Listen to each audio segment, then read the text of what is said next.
जय हिंद। आज हम देखेंगे क्या वाला कि हिस्ट्री। हिस्ट्री का फर्स्ट क्लास है। आओ हिस्ट्री से इंट्रोडक्शन कराते हैं, आपको इंट्रोड्यूस कराते हैं हिस्ट्री से।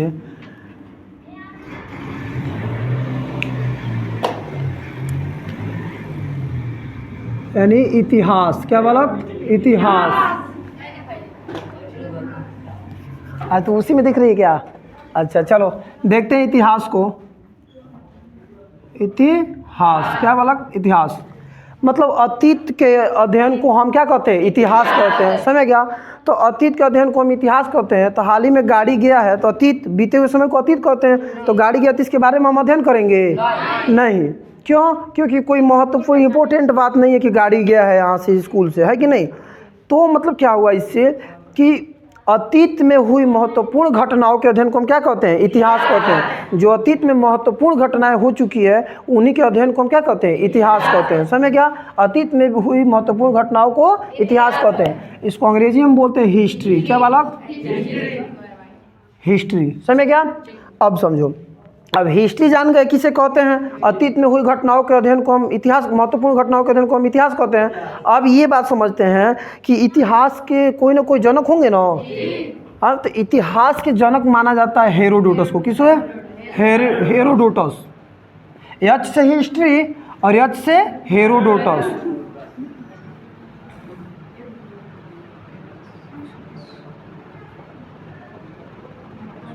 इतिहास के जनक किसे माना जाता है? हेरोडोटस को। समझ गया?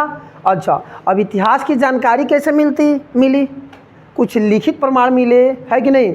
अब कुछ उससे जानकारी मिली, कुछ वस्तुएं पुरानी चीज़ें मिली, उसको उससे जानकारी मिली, है कि नहीं। तो इतिहास की जानकारी करने के लिए खुदाई हुई, है कि नहीं। खुदाई के दौरान जो वस्तुएं मिली, समझ गया, खुदाई के दौरान जो पूरा प्राचीन वस्तुएं मिलती है उसे कहते हैं पुरातत्व। क्या कहते हैं? पुरातत्व। मतलब पुराना सामान। समझ गया? पुरातत्व। तो उसके बारे में जो अध्ययन करता है उसे कहते हैं पुरातत्वविद। क्या कहते हैं? पुरातत्वविद। समझ गया? उसे हम पुरातत्वविद कहते हैं। समझ गया? तो पुरातत्वविद का जनक पुरातात्विक का जनक,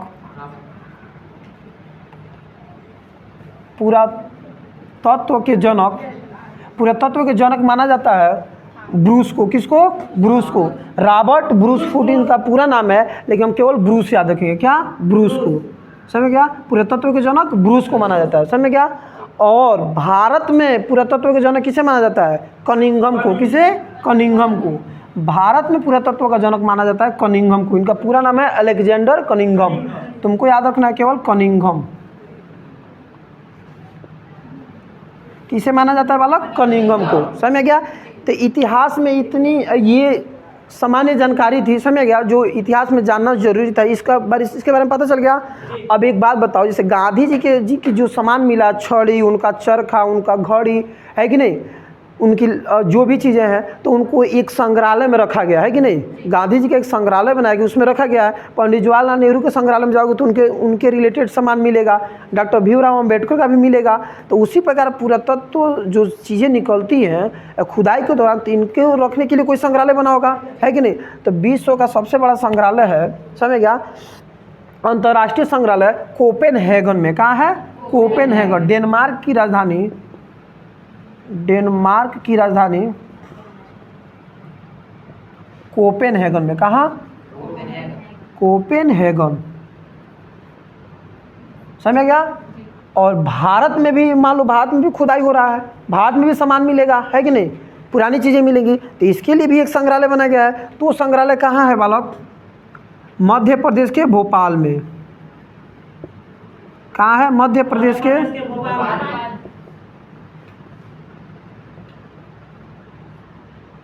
भोपाल में। समझ गया? किस नाम से है? इंदिरा गांधी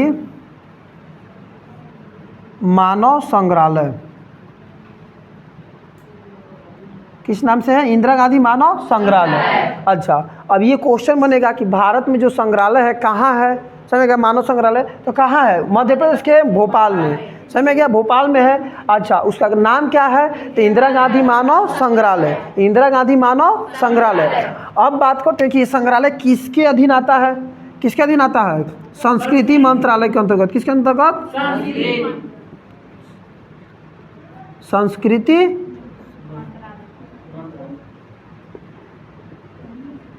संस्कृति मंत्रालय के अधीन आता है। समझ में क्या? ये बेसिक जानकारी आपको हो गया इतिहास के बारे में।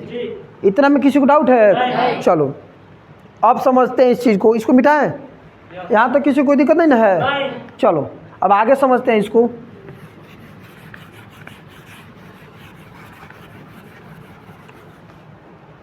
हम पढ़ रहे हैं इतिहास, है कि नहीं? अब समझते हैं इतिहास को कितने भागों में बांटा गया है। इतिहास को तो देखो, इतिहास को लिखित साक्ष्य के आधार पर, जो लिखित प्रमाण मिला है उसके आधार पर इतिहास को 3 भागों में बांटा गया। कितने भाग में? 3 भागों में। इसको तीन काल खंडों में डिवाइड किया गया है। इसमें पहला है प्रागैतिहासिक काल, प्रागैतिहासिक काल, और दूसरा है बालक आदि ऐतिहासिक काल,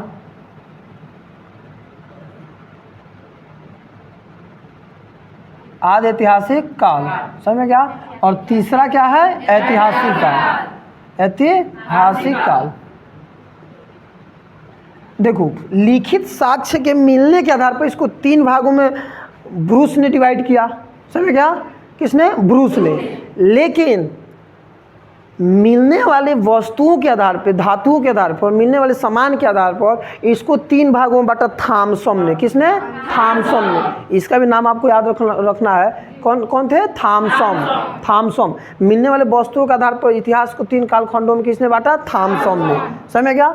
अब समझो, देखो प्रागैतिहासिक काल में क्या हुआ? इस समय के जो मनुष्य था ना, एकदम मतलब जानवर जैसे था। समझ गया? जानवर जैसे बिहेव करता था, वैसे ही चलता था, वैसे ही बोलता था। समझ गया? हूँ हाँ ऐसे करता था। समझ गया? और जानवर जैसे खा लेता था, कहीं रह जाता था। समझ गया? आज यहाँ कल वहाँ कल, उसका कोई अस्थायी आवास नहीं था। समझ गया? और इस समय सबसे ज़्यादा मनुष्य पत्थरों का प्रयोग करता था औजार के रूप में शिकार करने के लिए। समझ गया? इसलिए से कौन से काल, एक और नाम से जाना जाता है पाषाण काल। कौन से काल से? पाषाण काल के नाम से। समझ गया? पाषाण काल। अब समझो, स्टोन एज इसको कह सकते हैं। इसमें सबसे ज़्यादा क्या मिला है? पत्थर। क्या? पत्थर। इसमें क्या मिला है बताओ? कांसा। कांसा। अच्छा, और इसमें क्या मिला बालक? लोहा। तो उसके आधार पर थॉमसन ने इसको कहा पाषाण काल, यानी पत्थरों का युग, कांस्य युग और लौह युग। समझ गया? पत्थरों का युग, पाषाण युग, कांस्य युग और लौह युग। तो ये मिलने वाले वस्तु के आधार पर इसको किसने बांटा? थॉमसन ने। और लिखित साक्ष्य के आधार पर किसने बांटा? ब्रूस ने। समझ गया? तो उसने कैसे बांटा? जैसे प्राग ऐतिहासिक काल में लिखित साक्ष्य इसका नहीं मिला है, लिखित साक्ष्य नहीं मिला, यानी लिखित प्रमाण, इसका कोई लिखित प्रमाण नहीं है। मतलब इस समय के मनुष्य क्या लिखवे नहीं किया कुछ। समझ गया? पढ़ा लिखा नहीं था, कुछ सभ्य मानव नहीं था। समझ गया? पढ़ा लिखा नहीं था, तो इसमें लिखित प्रमाण कोई नहीं मिला। समझ गया? केवल वस्तुओं के खुदाई के आधार पर उसको देखा गया, उस लोग के बारे में, वहाँ उस समय के लोग के बारे में जानकारी प्राप्त किया गया। समझ गया? इसमें क्या है? लिखित साक्ष्य मिला है, इसमें लिखित प्रमाण मिला है, लेकिन पढ़ा नहीं गया। मतलब ऐसा लिखा है सब कि पढ़ने नहीं जाता है। राइटिंग अच्छा था, लेकिन ऐसा लिख दिया गया कि पढ़ने नहीं गया है। तो इतिहास का वह कालखंड जिसका कोई लिखित साक्ष्य मिला है लेकिन पढ़ने नहीं गया है, तो कौन सा काल आएगा? आदि ऐतिहासिक काल। अब ऐसा नहीं कि तुम ऐसे गोज दो, कह दो कि हाँ अब तुम्हारा राइटिंग आदि ऐतिहासिक, नहीं, ऐसा नहीं। वो अपने समझने में अच्छा लिखा है, वो लोग पढ़ लेता था, लेकिन अभी तक पढ़ा नहीं गया है। समझ गया? एक खरोष्टी लिपि में लिखते थे, यानी दाएं से बाएं तरफ। इतना पता चला है कि दाएं से बाएं तरफ लिखे हुए हैं। समझ गया? चाइना से थोड़ा मिलता जुलता है, लेकिन चाइना वाले लोग भी इसको पढ़ नहीं पाए हैं। समझ गया? तो यहाँ लिखित प्रमाण मिला है, लेकिन ऐसे लिखे हैं सब कि पढ़ने नहीं गया है। अच्छा, ऐतिहासिक में लिखित प्रमाण मिला है, लिखित प्रमाण मिला भी है और पढ़ा भी गया है। समझ गया? मिला भी और पढ़ा भी गया है। तो समझो, अब प्राग ऐतिहासिक काल को हम पाषाण काल कहते हैं। अब समझते हैं पाषाण काल को 4 भागों में बांटा गया है। कितने भाग में? 4 भागों में। समझो, इसमें पहला है तुम्हारा पूरा पाषाण काल। क्या बालक? पूरा पाषाण काल। दूसरा मध्य पाषाण काल, मध्य पाषाण काल। और तीसरा नव पाषाण काल। कौन बालक? नव पाषाण काल। और चौथा ताम्र पसार काल, समझ गया। इसे उत्तर पसार काल भी कहते हैं, समझ गया। क्या उत्तर पसार काल भी, क्यों, कोई भी समय आखिरी स्टेज पे चलता है और समाप्त होने की स्थिति में रहता है तो उसे उत्तर कहते हैं, समझ गया। तो उत्तर पसार काल भी इसको कहते हैं ताम्र पसार काल की, समझ गया। इसमें आपको इन चीज़ों के बारे में जानकारी प्राप्त करना है। अब बात करते हैं आदि ऐतिहासिक में। आदि ऐतिहासिक में आप जानेंगे सिंधु सभ्यता, क्या बालक, सिंधु सभ्यता के बारे में जानेंगे। सिंधु सभ्यता में आप हड़प्पा सभ्यता, मोहनजोदड़ो इत्यादि सभ्यताओं के बारे में इसमें जानकारी मिलेगी, समझ गया। अच्छा, ऐतिहासिक काल में इसमें देखो, इसमें आप जानोगे क्या, प्राचीन इतिहास, इसमें आपको ये पढ़ना है, प्राचीन इतिहास पढ़ना है, समझ गया। दूसरा प्राचीन काल, दूसरा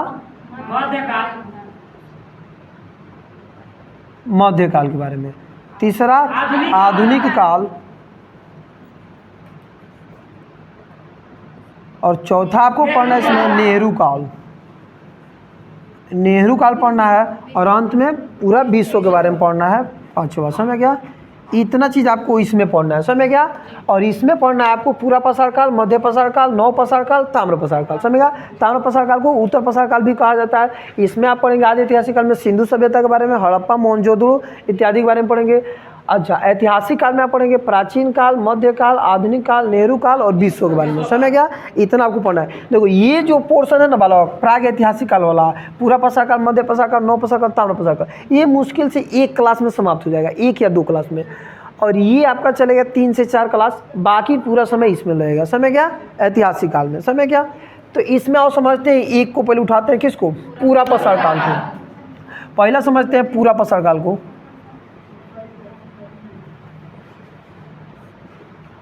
पूरा पसार काल जानने से पहले एक बात जान लो तुम लोग कि जो प्राग ऐतिहासिक काल के मनुष्य थे ये तो पढ़े लिखे नहीं थे, है कि नहीं, एकदम जानवरों के जैसे रहते थे। तो ये सभ्य नहीं थे, समझ गया, सभ्य नहीं थे। तो जो मनुष्य सभ्य नहीं थे सबसे पहले आपको कहाँ मिले, अफ्रीका महाद्वीप में। कहाँ, अफ्रीका महाद्वीप में, समझ गया। इसलिए अफ्रीका महाद्वीप को मनुष्य का पालना कहते हैं, समझ गया। लेकिन जो एशिया महाद्वीप में मनुष्य मिले वो सभ्य मानव थे, कैसे थे, सभ्य थे। तो सभ्यता का पालना एशिया महाद्वीप को कहते हैं, समझ गया। सभ्यता का पालना एशिया महाद्वीप को, समझ गया। मतलब एशिया महाद्वीप में जब मनुष्य आए वो थोड़ा होशियार थे, थोड़ा समझदार थे, समझ गया, सभ्य थे, समझ गया। चलो अब समझते हैं पूरा पसार काल। पूरा पसार काल में हुआ क्या है कि ये इस समय में सबसे ज़्यादा पत्थरों के औजारों का यूज किया जाता था, समझ गया। इस समय के मनुष्य भोजन बनाना नहीं जानता था, है कि नहीं, बातें करना, बातों को समझना, ये सब चीज़ें नहीं थी, एकदम जानवर जैसे बिहेव करता था। इस समय का मनुष्य था कैसा, खाना बदोश। इस समय का जो मनुष्य था वालों कि खाना बदोश का जीवन जीता था, खाना बदोश। इसका मतलब क्या हुआ कि ये इधर उधर घूमता रहता था, भटकता रहता था, मतलब इसका कोई अस्थायी निवास नहीं था। ये घूमता रहता था, भोजन की तलाश में, भोजन मिल जाता था भोजन कर लेता था, कुछ भोजन बचा के रख लेता था फिर बाद में करने के लिए, समझ गया। ये जानवरों का शिकार करता था, तो इसलिए इसको क्या कहता, आखेटक, कैसा था, आखेटक, आखेटक, समझ गया। ये हिंदी शब्द है आखेटक, आखेटक, उर्दू इसका होता है शिकार करना, समझ गया। तो आखेटक था, शिकार करने वाला था। और खाद्य संग्राहक, खाद्य संग्राहक, इस समय का जो मनुष्य था ये खाद्य संग्राहक था, मतलब जो भोजन को बचा के रखने वाला, ठीक है। ये भोजन करने के बाद बचे हुए भोजन को बचा के रख लेता था फिर से दोबारा भोजन करने के लिए, समझ गया, खाद्य संग्राहक था। और इसी समय क्या हुआ, आग का खोज, क्या बालक, आग का खोज, आग की खोज इसी समय हो गया, समझ गया। इसका महत्वपूर्ण खोज क्या है इस युग का, आग की खोज, समझ गया। अच्छा, और मनुष्य इसमें आविष्कार किसका किया, चित्रकारी। इस समय का मनुष्य चित्रकारी करता था, है कि नहीं। ये कहाँ से पता चला कि इस समय का मनुष्य चित्रकारी करता था, मध्य प्रदेश के रायसेन जिले के भीमबेटका में वहाँ की गुफाओं में चित्रकारी मिला है, समझ गया, चित्र देखने को मिला है। तो उस इस समय का मनुष्य चित्र कैसे बनाता था, देखो यहाँ बनाते हैं जी, देखो ये कुछ इस तरह से चित्र बनाता था, समझ गया। उस समय का मानो कुछ इस तरह से चित्र बनाता था, समझ गया। तो इससे पता चलता है कि उस समय के मनुष्य चित्रकारी भी करते थे, समझ गया। तो चित्रकारी का साक्ष्य कहाँ से मिला है, मध्य प्रदेश के रायसेन जिले से, समझ गया, रायसेन जिले के भीमबेटका में, समझ गया। रायसेन जिला के भीमबेटका में, समझ गया, मध्य प्रदेश के रायसेन जिले के भीमबेटका से चित्रकारी का साक्ष्य मिला है, समझ गया। आग की खोज उसी समय हो गया है कि नहीं। ये आग की खोज कैसे हुआ है, अरे उस समय क्या हुआ, जंगलों में आग लगा हुआ होगा, यही ना हुआ होगा, आग लगा है कि नहीं। आग लगने के बाद सभी जानवर भाग गए, कुछ जानवर उसी में जल गए। बाद में आदि मानव गए तो सोचे कि यार हमारा भोजन नहीं मिल रहा है, वो जानवर सब कहाँ गया, है कि नहीं, एको जानवर नहीं दिखाई दे रहे। तो जाके देखिए सारा जानवर ऐसे पटाया हुआ, अरे कहाँ है, ऐसे हो गया। उठा के देख रहा था, उठा के तो उठाया उसको और नोच के खा रहा है, तो थोड़ा स्वादिष्ट मांस लग रहा है। इसके पहले कच्चा मांस खाता था, तो ये सोच रहे उससे अच्छा है तो ये लग रहा है कि नहीं, ये स्वादिष्ट मांस खा रहा है तो इसको उससे अच्छा ये मांस लगा, समझ गया। अभी सोचा अच्छा चलो ठीक है। एक बार क्या हुआ कि दो आदिमानवों में, दो समूह में आदिमानवों की झगड़ा हो गया, समझ गया। झगड़ा हो तो लगी एक दूसरे को पत्थर चला के मारने, समझ गया। मार रहे थे, बस मारे, पत्थर के ऊपर पत्थर लड़ा तो वहाँ से चिंगारी निकली। क्या निकली, चिंगारी निकली और सब हाला कर दियो, मिल गई तो आग, है कि नहीं। अब सब देख लिया आग, अब लड़ाई छोड़ कर लगे आग बांधने, समझ गया। लगे पत्थर से पत्थर लड़ा, जलता था फिर बुझ जाता था, जलता था बुझ जाता था। अब ये क्या करते थे, शिकार करके लेके आते थे और उसी पर रगड़ते थे कि बढ़ जाए, नहीं आग जलता था। अब मांस पे आग पकड़ेगा, रगड़ते नहीं पकड़ता था। बाद में घास ओस रख हो के ये लोग स्टार्ट किए, तो बाद में ये लोग भी आग लगाना सीख गए, समझ गया। आग लगाना जब सीख गए तो ये भी भुना हुआ मांस खाने लगे, समझ गया। क्या करने लगे, भुना हुआ मांस खाने लगे, समझ गया। तो पूरा पसार काल में समझ गया, उस समय के मनुष्य कैसे थे, खाना बदोश, आखेटक यानी शिकार करने वाले थे, खाद्य संग्राहक भोजन को इकट्ठा रखने वाले, बचा के रखने वाले। और उसी समय क्या हुए, आग की खोज हुई और चित्रकारी का भी साक्ष्य मिला है, समझ गया। चलो अब बात करते हैं मध्य पसार काल की। दूसरा क्या है बालक, मध्य पसार काल। पहला मिटाते हैं, दो इसको मिटाए, समझते हैं, समझो। दूसरा क्या है, मध्य पसार काल।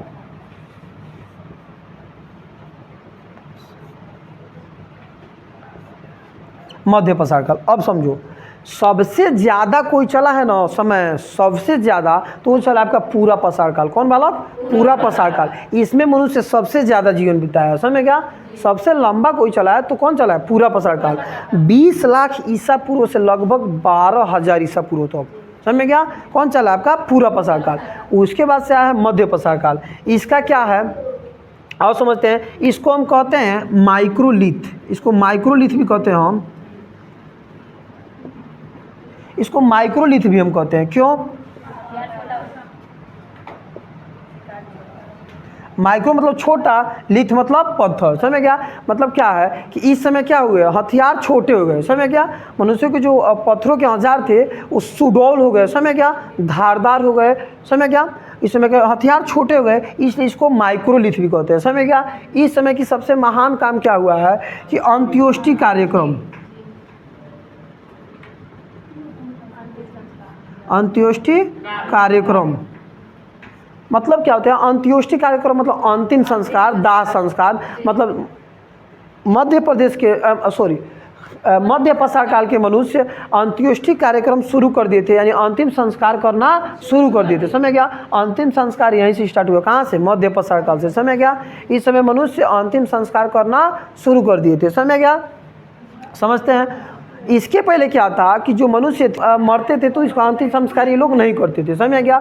उस समय अगर कोई मर गया, पका दे, खा दे, पका के, चाचा बिरयानी, चाचा बुढ़ा गए हो, खा दे इसको, समझ गया। तो क्या है, चाचा बिरयानी बना देते थे उसके पहले, समझ गया। लेकिन मध्य पसार काल में जब ये आए तो क्या करने लगे, दाह संस्कार करने लगे, समझ गया। तो दाह संस्कार का काम कब से शुरू हो गया, मध्य पसार काल से, समझ गया। इसी को अंत्योष्टि कार्यक्रम कहते हैं। इस समय का हथियार छोटे हो गए, सुडौल हो गए, समझ गया। अब बात करते हैं तीसरा पॉइंट, नौ पसार काल। क्या बालक,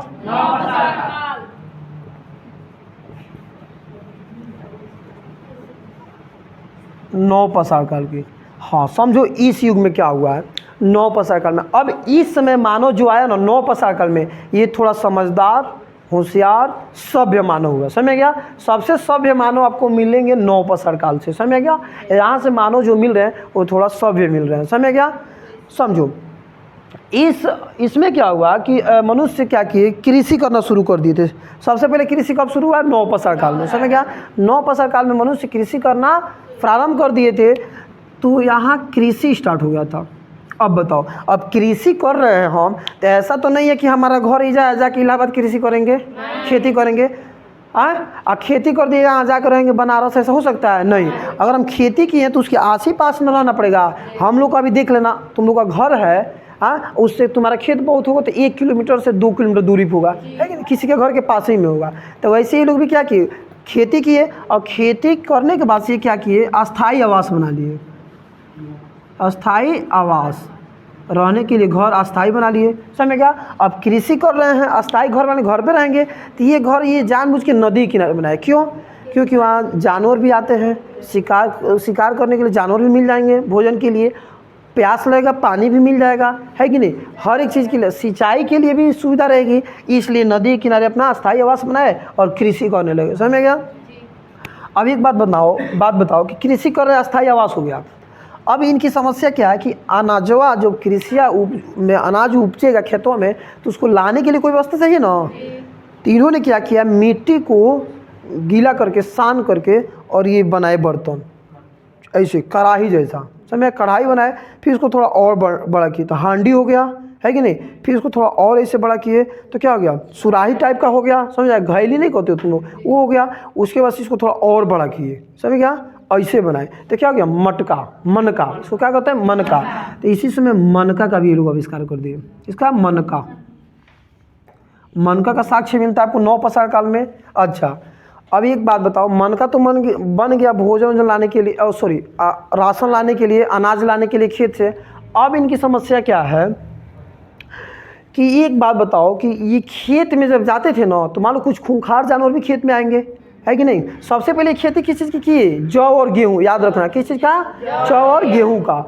अब इनके साथ समस्या क्या है कि साथ में पालतू पशु लेके जाते थे खेत में, समझ गया। तो इसमें सबसे पहले कुत्ते को पाला, किसको, कुत्ते को। मनुष्य का सबसे पहला पालतू पशु कुत्ता, समझ गया। तो ये पशु पालन भी शुरू कर दी उसी समय, पशु पालन। अब पहला पशु कौन था, कुत्ता, पशुपालन। पशुपालन में पहला पशु किसको पाले थे, कुत्ता को, समझ गया। पशुपालन शुरू कर दिए। अब एक बात बताओ कि जो मनका है बड़ा है, उसमें मान लो अनाज भर लिए लेके आना है तो थोड़ा भारी है, लाने में दिक्कत है। तो इन लोगों ने क्या किया, उसी समय पहिए का आविष्कार कर दिया, किसका, पहिए का आविष्कार, पहिया हो गया, समझ गया। उस समय क्या हुआ, पहिया का आविष्कार हो गया, समझ गया।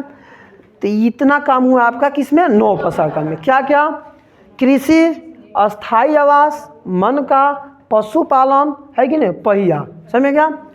और भोजन को क्या करने लगे, पका के खाने लगे, समझ गया, भोजन को बना करके खाने लगे, समझ गया। तो ये होता है तुम्हारा नवपाषाण काल, समझ गया। अब बात करते हैं चौथा पॉइंट, अगला क्या है, ताम्रपाषाण काल। क्या है बालक, ताम्रपाषाण काल। इसे उत्तरपाषाण काल भी कहते हैं, पता है, इसे उत्तरपाषाण काल भी कहते हैं, समझते हैं ताम्रपाषाण काल को। इसको कहते हैं चिल्कोलिथ, इसका एक और नाम है, क्या बालक, चिल्कोलिथ। चिल्कोलिथ यानी ताम्रपाषाण काल, इसको क्या कहते हैं हिंदी में, ताम्रपाषाण काल, समझ गया। इस समय मनुष्य क्या किया था कि जो अब हथियार के रूप में तांबे का यूज करने लगा था, समझ गया, इसलिए इसको ताम्रपाषाण काल कहते हैं। ये पाषाण काल का एकदम आखिरी स्टेज था, समझ गया, आखिरी समय था, इसलिए इसे उत्तरपाषाण काल भी कहते हैं। इस समय आधुनिकीकरण शुरू हो गया था, औद्योगिकरण,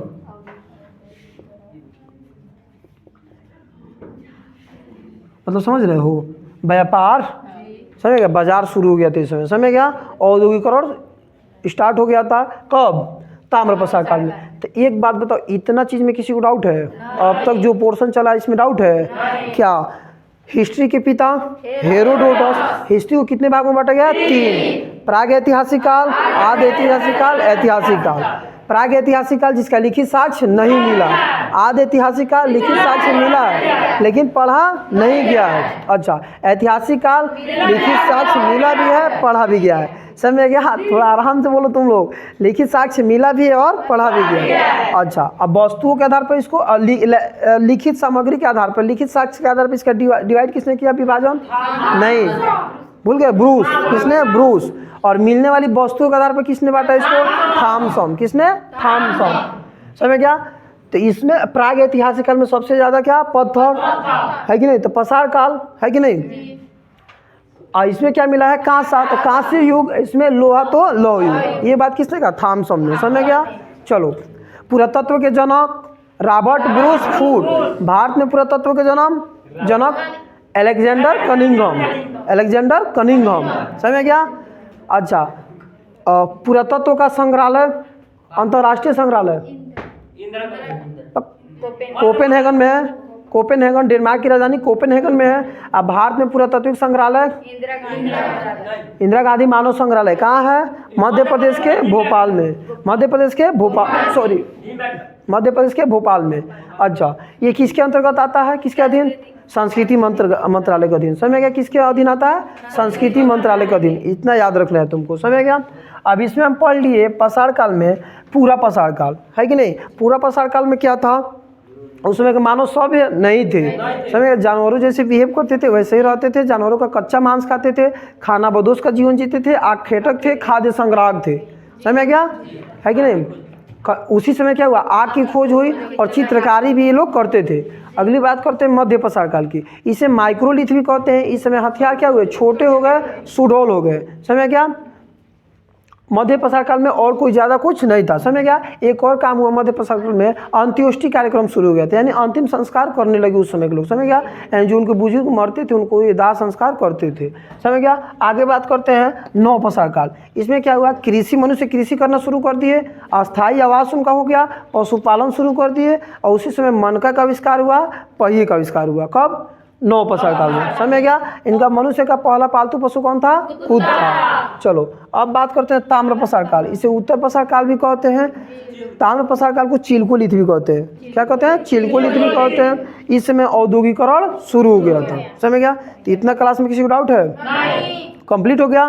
मिलते हैं अगले एपिसोड में आदि ऐतिहासिक काल यानी सिंधु सभ्यता के साथ।